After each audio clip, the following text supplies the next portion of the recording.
হ্যাঁ বন্ধুরা, আমি হচ্ছি পায়েল। তো আজকে আমার বিশেষ কিছু কথা বলার আছে। আমার নিজের কিছু অনুভূতি হচ্ছে যেগুলো আমার মনে হয় বলা উচিত।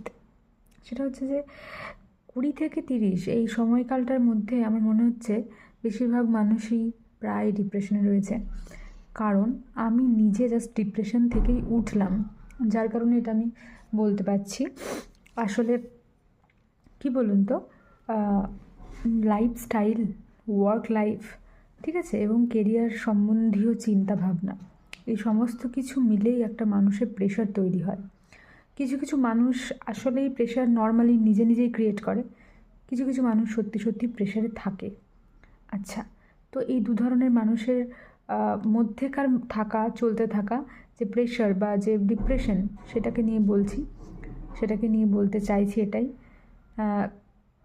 যখন কেউ একটা অন্ধকারময় পরিস্থিতিতে থাকে তখন কিন্তু সে বুঝে উঠতে পারে না যে সে কিন্তু টাইম নষ্ট করছে বা তার নিজের অসুবিধা হচ্ছে, নিজের অসুবিধাগুলোকে সে ডেকে আনছে, মানে পরবর্তী ফিউচারের যে সমস্যা সেগুলোকে সে ডেকে আনছে।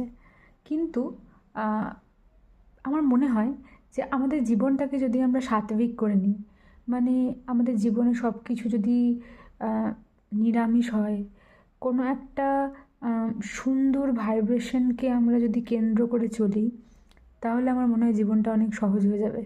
ভগবান কিন্তু আমাদের কাউকে, মানে বেশিরভাগ জনকেই খাওয়ার, বস্ত্র এবং মাথার ছাদ এইগুলো ছাড়া পাঠায়নি।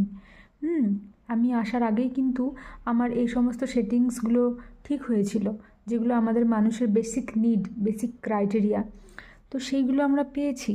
সুতরাং আমার মনে হয় আমরা যদি এই নিজের কি হচ্ছে, কেন আমি ভালো নেই, এগুলোকে নিয়ে ভাবা বন্ধ করি, এবং ভাবা বন্ধ করি মানে ভাববো না এমনটা নয়, ভাবনা আসবে, তার মাঝে যদি আমি পজিটিভ কোনো কন্টেন্ট কনজিউম করতে থাকি, যেমন আমাদের শ্রী শ্রী ঠাকুর, শ্রী রামকৃষ্ণ পরমহংস স্বামীজি, বা মা শারদা, কিংবা প্রেমানন্দ মহারাজজি, বা শ্রী রাধা, বা বিভিন্ন ভক্তগণ, তাদের যদি জীবন পড়ি এবং সেইভাবে যদি জীবনটাকে ভাবি, আমার মনে হয় ডিপ্রেশন উড়ে যাবে।